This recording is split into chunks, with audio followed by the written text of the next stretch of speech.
ملک میں solar panel کا بڑھتا استعمال، بجلی بنانے والے سرکاری اداروں کو تشویش کیوں؟ پاکستان میں ایک طرف صوبائی حکومتیں عوام میں سولر پینل کی مفت تقسیم کے اعلانات کر رہی ہیں تو دوسری جانب بجلی کے شعبے سے جڑے سرکاری ادارے سولر پینل کے بڑھتے استعمال کے سبب قومی گرڈ سے بجلی کے کم استعمال پر پریشان ہے۔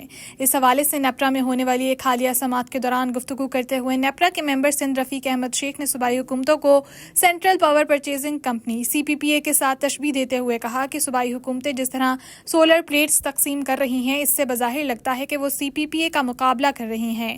سولر پینل کے استعمال میں اضافے اور سرکاری بجلی کے کم استعمال کے معاملے پر نیپرا میں ہونے والی سماعتوں کے دوران تبصرے ہوتے رہے، جن میں CPPA سمیت متعلقہ ادارے بجلی کے کم استعمال کا معاملہ نیپرا کے سامنے رکھ چکے ہیں۔ 15 ارب یونٹس کے تخمینے میں سے 13 ارب 7 کروڑ یونٹس استعمال ہوئے۔ ملک میں بجلی کے کم استعمال کے معاملے پر سرکاری دستاویزات میں یہ بتایا گیا ہے کہ رواں سال جون میں CPPA کی جانب سے 15 ارب یونٹس کے بجلی کے استعمال کا تخمینہ لگایا گیا تھا، تاہم اس کے برعکس جون کے مہینے کے دوران 13 ارب 7 کروڑ یونٹس کی بجلی استعمال ہو سکی ہے۔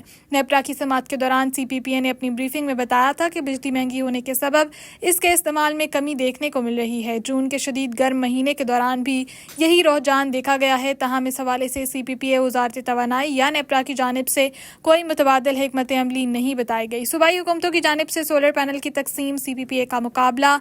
نیپرا کے ممبر سندھ رفیق احمد شیخ نے کہا کہ CPPA کی جانب سے یہ بتایا جا رہا ہے کہ وہ بجلی کی طلب میں اضافہ کریں گے، تاہم بجلی کی طلب میں نظر نہیں آ رہی۔ سمجھنے سے قاصر ہوں کہ اس وقت وفاقی اور صوبائی حکومتیں کیا پالیسیز بنا رہی ہیں۔ صوبہ پنجاب اور سندھ سولر پینل تقسیم کر رہے ہیں، کچھ عرصہ بعد خیبر پختونخوا بھی یہ سلسلہ شروع کر دے گا۔ اگر سولر پینل کی بیٹریز کی سٹوریج کا مسئلہ حل ہو گیا تو ڈسکوز کا قصہ ہی ختم ہو جائے گا۔ نیپرا کی حالیہ سماعت کے دوران نیپرا ممبران نے ملک میں بڑھتی ہوئی سولرائزیشن پر بات کرتے ہوئے مزید کہا کہ اس وقت سولر پینل سے انرجی سٹور کرنے والی بیٹریز کی زیادہ صلاحیت نہیں ہے۔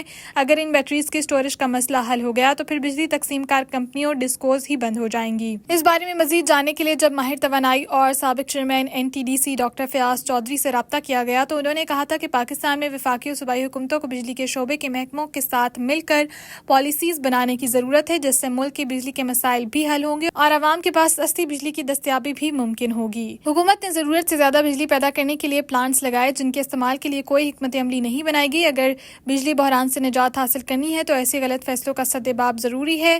گلفراز احمد سمجھتے ہیں کہ اس وقت دنیا میں سولر پینل کا استعمال بڑھ رہا ہے۔ اگر پاکستان میں توانائی کے ذریعے پر کوئی قدغن لگائی جاتی ہے تو ملک میں بجلی پیدا کرنے والے نئے ذرائع بند ہو جائیں گے۔